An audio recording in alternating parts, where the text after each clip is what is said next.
दुश्मन को छुप कर नहीं ललकार कर मारते हैं chief of army staff, chief of defence forces field marshal Syed Asim Munir का कौमी उलमा मशाइख कॉन्फ्रेंस से खिताब। दहशतगर्दी पाकिस्तान का नहीं हिंदुस्तान का वतीरा है। मार का हक में अल्लाह की नुसरत से कामयाबी मिली। रियासत तैयबा और रियासत पाकिस्तान के आपस में गहरा ताल्लुक है। अल्लाह ताला ने तमाम मुस्लिम मुल्कों में से पाकिस्तान को मुहाफ़िज़ीन हरमैन का शर्फ अता किया। सऊदी अरब से दिफाई मुआहिदा तारीखी है। इस्लामी रियासत में रियासत के अलावा कोई जिहाद का हुक्म नहीं दे सकता। जिस कौम ने इल्म और कलम को छोड़ा तो इंतशार और फसाद अलरिज़्क़ ने वहाँ जगह ली। इज्जत और ताकत तकसीम से नहीं, मेहनत और इल्म से हासिल होती है। उल्मा कौम को मुत्तहिद रखें, कौम की नज़र में वुसअत पैदा करें।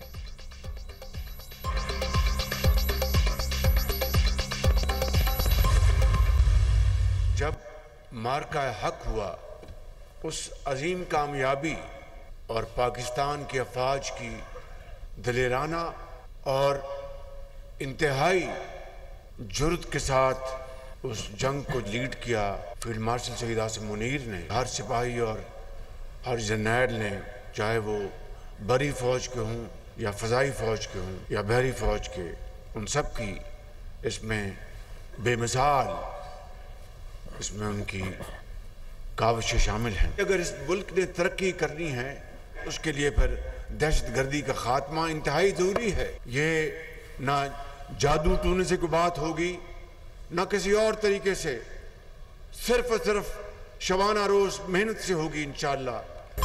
फौज पाकिस्तान के खिलाफ प्रोपेगेंडा नाकाबिले बर्दाश्त। वज़ीर आज़म का कौमी उलमा कन्वेंशन से खिताब। कहा, फौज की कुर्बानियों का मजाक उड़ाएंगे तो कौन पाकिस्तान की इज्जत करेगा। मुसल्लह अफवाज की जुर्रत और बहादुरी से दुश्मन को इबरतनाक शिकस्त हुई। फील्ड मार्शल सईद आसिम मुनीर ने जुर्रत और महारत से जंग को लीड किया। अज़ली दुश्मन को ऐसी शिकस्त दी ता क़यामत नहीं भूलेगा। बलोचिस्तान खैबर पख्तूनख्वा में रोज़ाना बेगुनाह अवाम फितना और ख़वारिज का निशाना बन रहे हैं। मुल्क ने तरक्की करनी है तो दहशतगर्दी का खात्मा ज़रूरी है। दहशतगर्दी और मुआशी तरक्की की काविशें साथ नहीं चल सकती। डिफ़ाल्ट के दहाने पर खड़ी मीशत को दोबारा पटरी पर लाए। मुल्क जादू टोने से नहीं, शबाना रोज मेहनत से तरक्की करेगा। अमन और इत्तेहाद की फ़ज़ा कायम करना होगी। मुल्क में फ़िरका परस्ती का खात्मा ज़रूरी है।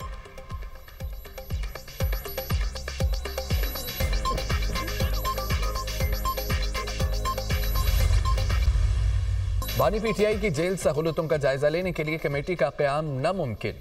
वज़ीर आज़म के मुशीर बराए सियासी अमूर सेनेटर राना सनाउल्लाह ने दुनिया न्यूज़ के प्रोग्राम दुनिया में बुखारी के साथ में गुफ्तगू करते हुए कहा कि मैंने तहरीक इंसाफ को ऐसी कमेटी की पेशकश नहीं की। जेल रूल्स ऐसी कमेटी की इजाज़त नहीं देते। डिस्ट्रिक्ट एंड सेशन जज को कानून इजाज़त देता है कि वो जेल में जाए और मुआयना करे। राना सनाउल्लाह ने यह भी कहा कि बानी पीटीआई ने जेल से जो पैगाम दिया उस पर कानूनी तकाज़ों के मुताबिक कार्रवाई हो सकती है। बानी तहरीक इंसाफ की अडयाला से किसी और जेल मुंतकली का फैसला नहीं हुआ। अगर पीटीआई हर मुलाकात के दिन एहतजाज करती रही तो हुकूमत मामले पर गौर कर सकती है।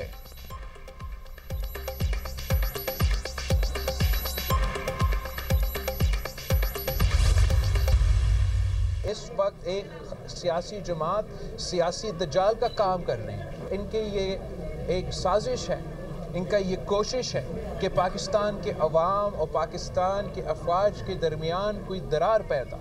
सियासी को तो कभी नहीं चाहते कि ऐसे हालात बने कि सियासी जमातों को या सियासी जो वॉइसेस है उन पे पाबंदी लगे।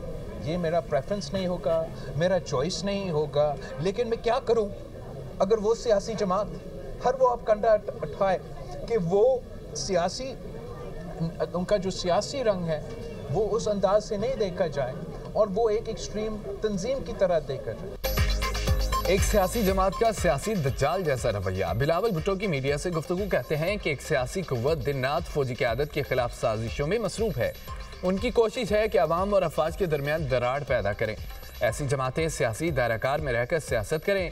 पीटीआई खुद पाबंदी का सामान पैदा कर रही है। किसी सियासी पार्टी पर पाबंदी के हक में नहीं हूँ। खैबर पख्तूनख्वा में गवर्नर राज लगाना मेरा या मेरी पार्टी का मुतालबा नहीं है। सियासी जमात दहशतगर्दों की सहूलतकार बनी तो फिर गवर्नर राज लगाना मजबूरी बन जाएगा। बिलावल भुट्टो का मुल्क और अफवाज पाकिस्तान के साथ खड़ा रहने का अज़म। कहा कि पाकिस्तान इस वक्त खतरनाक दौर से गुजर रहा है। भारत फिर पाकिस्तान के खिलाफ साजिश कर रहा है। पाकिस्तान को अफगानिस्तान से खतरात लाहक हैं। ऐसी सियासी कुव्वतें हैं जो इदारे पर उस वक्त हमलावर होती हैं जब मुल्क संगीन हालात से गुजर रहा होता है।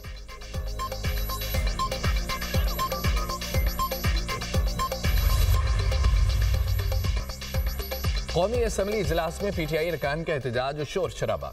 पीटीआई अरकान का पॉइंट ऑफ ऑर्डर पर बात करने की इजाजत देने का मुतालबा। तारिक फजल चौधरी ने कहा है कि वक्फा सवालात के बाद अपोजिशन को वक्त दिया जाएगा।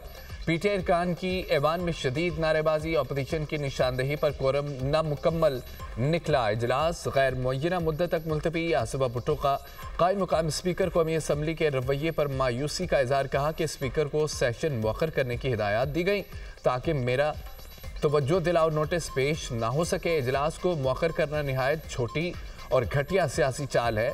शाजिया मरी बोली, हुकूमत का रवैया बहुत ही मायूस कुन था। एक एयरपोर्ट पर ऐसी लड़ाई लड़ेंगे जो ये बहुत छोटी सोच है। न्यू इस्लामाबाद एयरपोर्ट का नाम तब्दील करके शहीद बेनजीर भुट्टो एयरपोर्ट रखा जाए। सारे आईनी और कानूनी है, इस तरीके से ये अगर आप चलाएंगे तो ये नहीं चल सकता।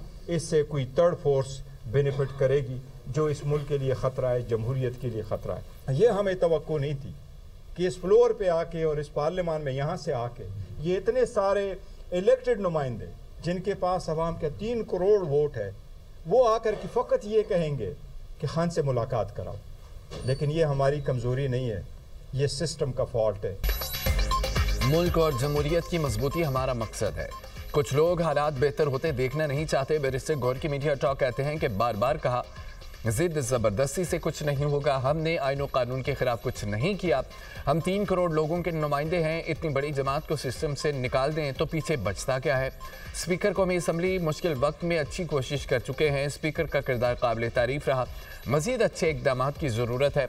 असद कैसर का 20 और 21 दिसंबर को कौमी कॉन्फ्रेंस बुलाने का ऐलान। कहा कि कॉन्फ्रेंस में कौमी एजेंडा देना है। तमाम जमहूरियत पसंद लोग हमारा साथ दें। हुकूमत आइन को नहीं मानती, सिर्फ जोर ज़बरदस्ती पर चल रही है। मुल्क तब आगे बढ़ेगा जब जमहूरियत होगी। बानी पीटीआई की बहनों की मुलाकात रूल और कानून में है।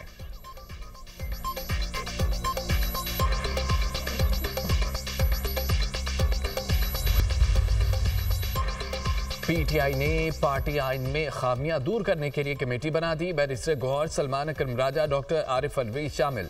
असद कैसर, रऊफ हसन, फिरदौस, शमीम नकवी भी कमेटी का हिस्सा। कमेटी 10 रोज में अपनी तजावीज़ तैयार करेगी।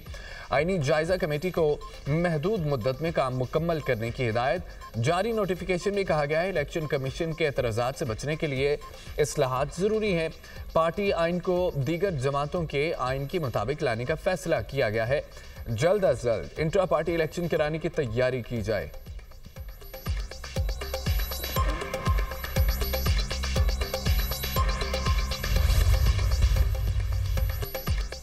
कराची की सड़कों पर दंदनाती हैवी ट्रैफिक ने एक रोज में 3 जानें ले ली।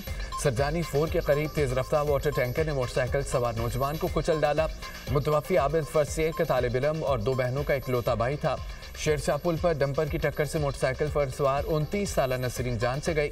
शोहर शदीद जख्मी। औरंगी टाउन फरीद कॉलोनी में वाटर टैंकर ने 4 साला सुफियान को कुचल दिया। पुलिस ने टैंकर तहवील में लेकर थाने मुंतकिल कर दिया। रमजान कराची में हैवी ट्रैफिक के हादसात में 246 अफराद जान गंवा चुके हैं।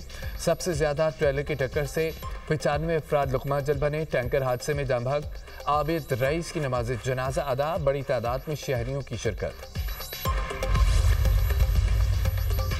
हैदराबाद के बोई गांव में शॉर्ट सर्किट से आतिशबाजी की 5 घंटे बाद आग पर काबू पा लिया गया। आग लगने के बायसात घर मुकम्मल तबाह। घरेलू सामान जलकर राख हो गया।